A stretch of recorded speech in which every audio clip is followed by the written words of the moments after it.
to the Shawnee County Board of County Commissioners. It's Monday, June 1st, 2020. It's like a heist going on. Mass sun here. What's first on our, let me introduce our commissioners. On my left is Commissioner Aaron Mays, who represents District 3, and on my right is Commissioner Kevin Cook, who represents District 2. I'm Bill Rippon, and I represent District 1. What's first on the agenda? First item is consent agenda.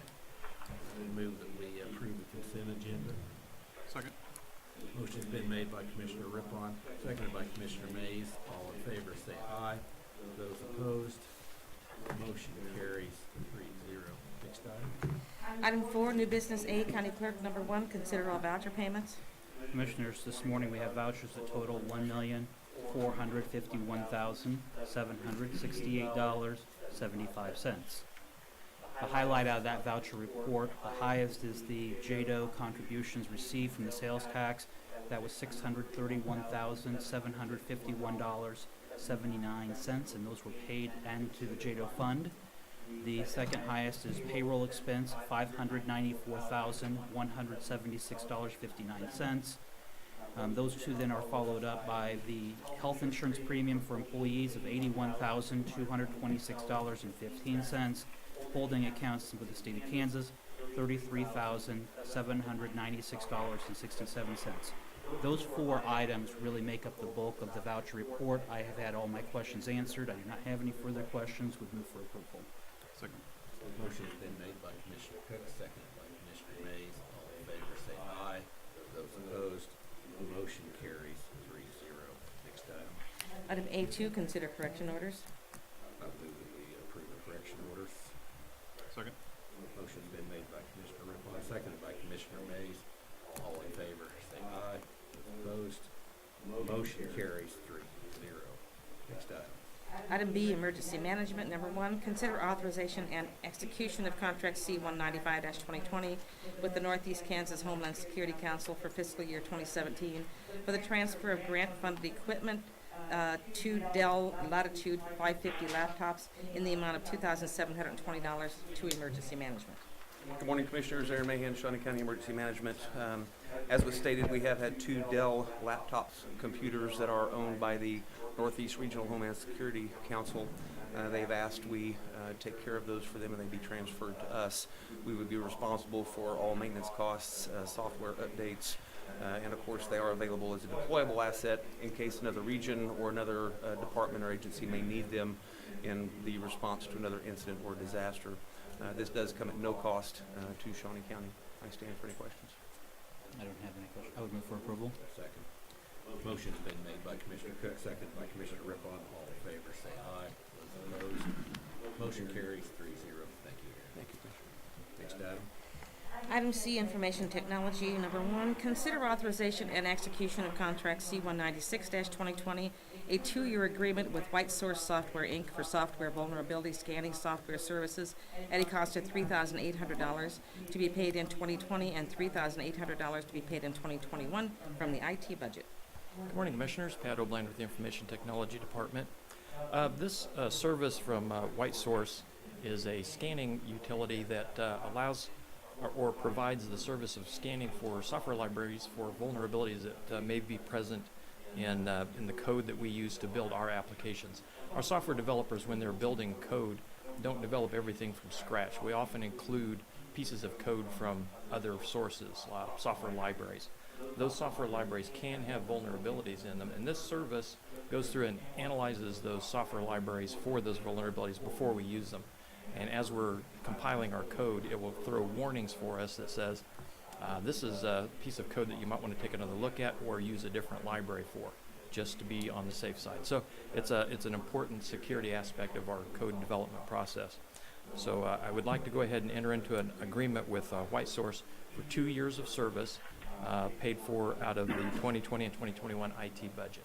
If you have any questions, I'd be happy to answer those.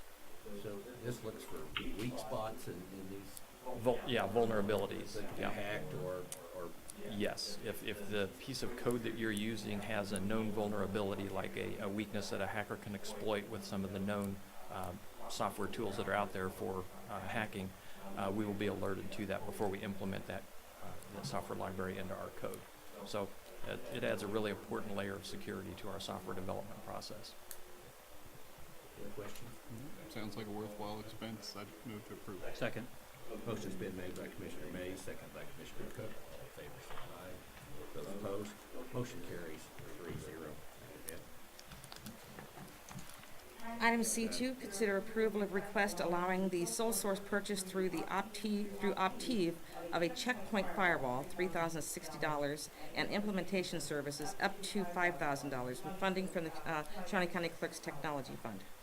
Morning, Commissioners. Pat O'Blinder again with the IT Department. Again, we're on the security aspects of IT. What we're looking for here is a purchase of a software firewall that will be used in the Azure cloud, where we're putting a lot of our computing resources lately. One of those computing resources is our GIS infrastructure for mapping and those sorts of things. In order for the public to access those servers and that GIS content up on the Azure cloud, we need to add an additional firewall to provide defenses against, again, hackers and those that would get in and access these things improperly or try to damage us through those vectors. So what we'd like to do is purchase the software firewall for $3,060 from Optiv and include in that agreement that we would spend up to $5,000 in implementation services to have Optiv assist us in implementing that firewall. We do not know for sure if we will need the entire $5,000. I have a really good chief network engineer, Mark Price, who has surprised me in the past and wound up doing all of the work all by himself and didn't need any help. I'm quite confident that he'll probably do the same thing this time, but just in case, we want to have $5,000 in there in case we have to call for help in getting this implemented. If you have any questions, I'll be happy to answer those. Move for approval. I'll second. Motion's been made by Commissioner Rippon, second by Commissioner Mays. All in favor, say aye. Opposed, motion carries 3-0. Thank you, Pat. Thank you, Commissioners. Item D, Health Department, number 1, consider approval of request to fill a vacant emergency preparedness and community outreach specialist position at an annual salary including benefits of $65,966 with funding from the Kansas Department of Health and Environment Local Preparedness Grant, and to fill any position that becomes vacant as a result of filling this one. Good morning, Commissioners. Craig Barnes, Health Department. The position that we're asking for approval is a position that we have regularly staffed in our community health outreach and planning. We had a recent vacancy, so we're trying to fill it as quickly as possible, knowing the times right now. This position itself is our facilitator for our Northeast Corner Regionalization Initiative through our FEP funding, which is our Public Health Emergency Preparedness funding that we get through KDHE. The position is fully funded by the grant fund, so it's no cost to us at this time. The Northeast Corner Regionalization Initiative covers 8 counties, including Shawnee County, so Atchison, Brown, Doniphan, Jackson, Jefferson, Marshall, and Nemaha. And we're the fiscal agent for that for deployment of funds in the case of an emergency. So it is an important position for us to have. I'd be happy to answer any questions. You say they're used for the deployment of funds for this whole northeast area? Yes, as the Shawnee County Health Department, this EPCO specialist is the facilitator for the funding for the regional FEP grant. We manage that grant for our region. Mr. Chairman. Craig, maybe if you could take a moment and just tell us exactly what the EPCO specialist does. I think Commissioner Rippon was asking about deployment, but if you could just take a moment and maybe enlighten us what the EPCO specialist does. Definitely. So the EPCO specialist is really an individual that helps coordinate the planning atmosphere for emergency preparedness. So in the plan, we would need to deploy, let's say, a point of dispensing. That's something that we've talked about plenty of here. For vaccinations, for let's say influenza, or in the future if we have a vaccine for COVID-19 that we would need to deploy.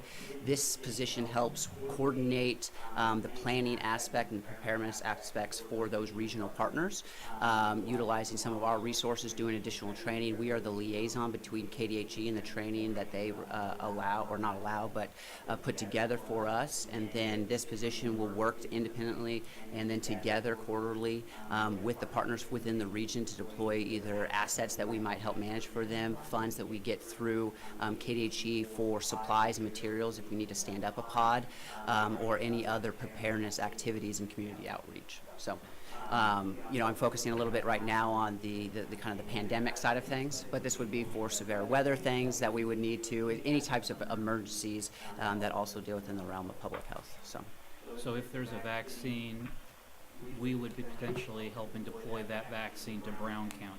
So we would be helping to coordinate the plans for the points of dispensing. Brown County Health Department itself would have their own contracts in place and deployment measures within the plans that we help them to develop within the capacity that they have. We would not be doing coordinating the specific deployment of the vaccinations to their facility or to any of the facilities that they would have a memorandum of understanding. Ours is more of the assistance and the technical assistance in the planning aspect to make sure that we test, exercise any of the plans that they have to make sure that they fall within the realm of their capacity and that they can achieve optimal results in that endeavor at that time. And this is being done on a regional basis through the Kansas Department of Health and Environment. Correct. We get the Regional Public Health Emergency Preparedness Grant, and we are the facilitator for that grant that we receive through the preparedness program of KDHE. Is this an ongoing grant? I mean, Yes. is this year to year? Year to year, yep. We have applied through the Aid to Local grant. So we had a large grant application that had about 10 to 12 different grants within it. This being one of them, the regional FEP grant. We also have a local FEP grant that helps our preparedness activities here locally in Shawnee County. It's been around longer than I've been here, so I know the grant has been here for at least the 8 years, but I know as the division manager over that program that I've seen paperwork from way back before then.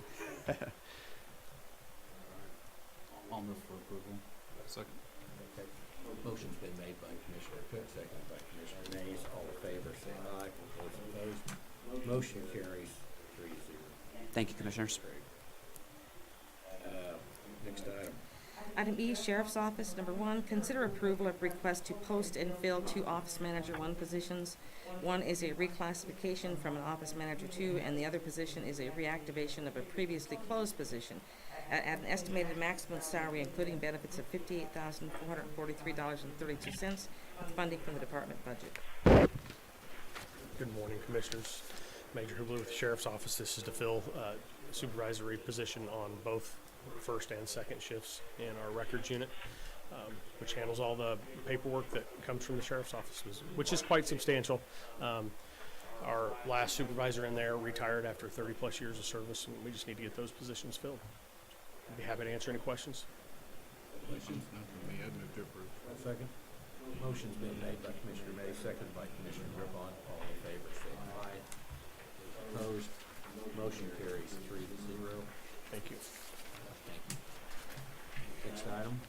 Item F, Facilities Management, number 1, consider authorization and execution of contract C-197-2020 with Interstate Elevator for the modernization of the Corrections Department elevator at the courthouse at a cost of $201,887, utilizing 2020 capital outlay.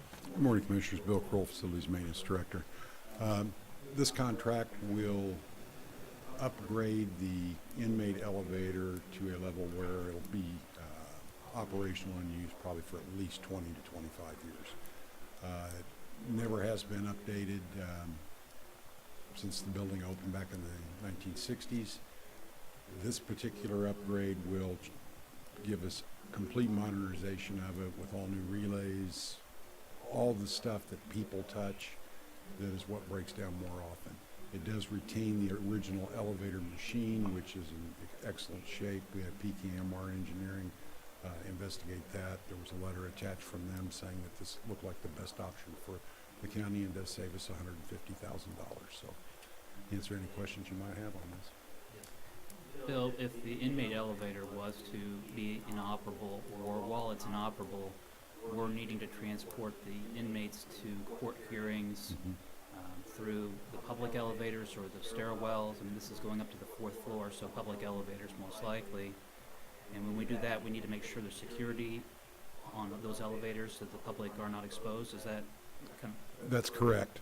One of the options that we should be able to use would be elevator 3, which is the closest one to the inmate elevator, which is on the far north side. Be able to do that through the fire operation so that when the corrections officers move an inmate, they would just key that elevator and take it from point A to point B without interruption. So we just put that elevator into fire service while they're operating it. But this really comes down to being a security issue Yes, for it the is. courthouse and making sure that we're able to get the inmates to, To and from court, yeah, yes, without the interaction with the public. that's correct. So the inmate elevator is a very critical piece of equipment that we have here in the building. Thank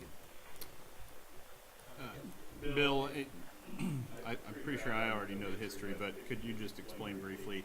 You mentioned it saves $150,000. Could you kind of just for the record, kind of explain what that means? Yes, the other two bidders on this particular RFP both decided that it was the best option for the county to go ahead and replace everything on the elevator. The machine itself is essentially the small derrick. It's a traction elevator, so it has cables and things that take it up and down instead of hydraulics, which would lift it. That derrick's in excellent shape. The gearbox is in excellent shape. The pulleys that hold the cables are in excellent shape. They really look like the day they were put in. They've been maintained extremely well. So if we were to go ahead and replace that, to meet certain codes, we would have to probably rip a hole in the roof to even get the thing in and out with a crane. So that adds to the cost. Adding to our opportunity, probably have water leaks and things like that by doing another penetration into the building. So by maintaining that piece of equipment, if a bearing or a gear goes out, it could be replaced on site. That's a real common thing to do. Both those companies that bid against Interstate on this felt that it was in our best interest to go ahead and replace that. That's where we had PKMR Engineering take a look and really in depth at that elevator machine, and they came up with their conclusion that it's at least got 10 years in it and probably more than that. So, and that does save us a considerable amount of money, which we can use down the road maybe to modernize the public elevators too, which are going to be needing it soon. Question? No? I'll move for approval. Second. The motion's been made by Commissioner Rippon, seconded by Commissioner Hayes. All in favor, say aye. Those opposed, motion carries 3-0. Next item. Item F2, consider authorization and execution of contract C-198-2020 with integrated controls for HVAC controls system upgrades of the courthouse at a cost of $47,800 utilizing 2020 capital outlay. Good morning, Commissioners. Bill Kroll, Facilities and Maintenance Director again. This particular contract is to get our building automation controls upgraded with new software. The system that we have now in place is 12 years old, and it crashed just about the time we shut the courthouse down. So right now, whatever set point we have is the set point that it's going to stay until we can actually get back in and look at it again. It's one of the downsides of electronic controls. So the timeliness of this has been just about perfect. The easy part for them is to get the new software on the front end. This particular contract would also eliminate any pneumatics that we have left in the building, which is very, very limited. Kind of curious back in 2008 why they didn't go ahead and replace the pneumatics at that time. So we would be a 100% digital controlled building once this particular contract is put in place. Answer any questions you might have. Bill, is this going to provide us any energy savings, any cost savings, or is it just going to be more of a comfort factor and that we'll be able to better control the temperatures of the individual areas? Both. There will be improved control over the comfort levels, and it will also save us some energy because we won't have any pneumatics left. The air compressor that chugs away down in the boiler room all the time would not be operating. We'd be on low voltage electrical to operate dampers and things like that. So there would be some energy savings. Minimal, but it's there. With all the renovations that have occurred to the building since 1965 when it opened, we have a lot of difference in airflow from what it was originally designed as to where it is now. So has that changed our ability to control the temperatures, or is this going to address that? It'll address some of it. What would address more of that, and I'll be coming before you soon, having engineers look at, along with the COVID-19 stuff, balancing the air handling systems to get the flows that were originally designed at different boxes that come into the building. or go throughout the building, I mean. So if there was, example, 1,000 cubic foot of air is supposed to be in this commission chambers, right now we may have 700, but if we balance those air handlers, we can get it closer to that original 1,000 that was specified. Because as the building's been chopped up over the last 50 years, you end up moving the airflows and stopping airflow, and we put up walls without thinking what we've done with our airflow. So you might have a room that's getting dumped on by 1,000 cubic feet, where the next door neighbor is supposed to be getting half of that and is getting 0. That's the common complaint we have within the building, is that one room will be extremely cold in the summertime and the next room will be blazing hot. Yep. Side by side. Exactly. And I will be, like I say, bringing forward some stuff. We don't have it budgeted for this year, but may be able to do it out of contingency, because there's some other options for the air handlers that we're looking at. For example, ultraviolet light to perhaps kill viruses and molds, and maybe get that done at a reasonable cost while we get the air handlers a little bit upgraded for improved filtration as well. But that's not part of this particular agreement. This contract is more for the control of, so if we say we want a set point of 72 degrees in a room, we can guarantee that we're going to get 72 degrees in that room. We may not get the airflow that we should have in that room and the air exchanges, but with the health considerations, that's why I'm looking at the air handlers right now. Thank you. I'll move that we approve. Second. Motion's been made by Commissioner Rippon, seconded by Commissioner Cook. All in favor say aye. Those opposed, motion carries 3-0. Thank you. Bill. Next item. Item 5, administrative communications. Okay, at this time, anybody from the public would like to speak, or we have somebody from our different departments that would like to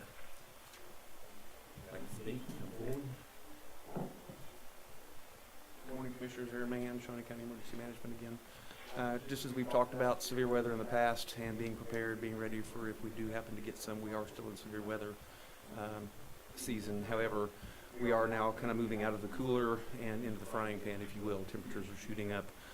They'll be fairly warm, humid, and hot outside. So be prepared for that as well. If you do go outside or plan to spend any time outside, make sure that you're staying hydrated, plenty of water, and then, of course, sunscreen and other preparedness items you may need, especially if you're going to be taking road trips or being out and about. We just ask you to also be prepared for hot weather, not just the severe weather. Thank you. Thank you. Anyone else? Commissioner Cook. I would just ask everybody to be safe over the next week as we continue to move forward, and with all our activities, just make sure you're safety and socially aware. Commissioner Hayes? Nothing. We do have a need to go into executive session, so I'm going to make a motion to go into executive session for a period not to exceed 2 hours for the following reasons. To discuss personnel matters of non-elected personnel, specifically to conduct 4 interviews for an open position. We will begin at 11 a.m., do 2 interviews, break for lunch at noon for 1 hour, return at 1 for 2 more interviews, and we'll conclude by 2 p.m. No action is expected this time. So that will be later on. I'll second the motion to go into executive session beginning at 11 o'clock and ending at 2 o'clock, recognizing that there will be an hour break for lunch. Very good. I'll second that. Oh, I guess I already made the motion. Motion's been made by Commissioner Rippon, seconded by Commissioner Cook. All in favor say aye. Opposed, motion carries 3-0. Okay.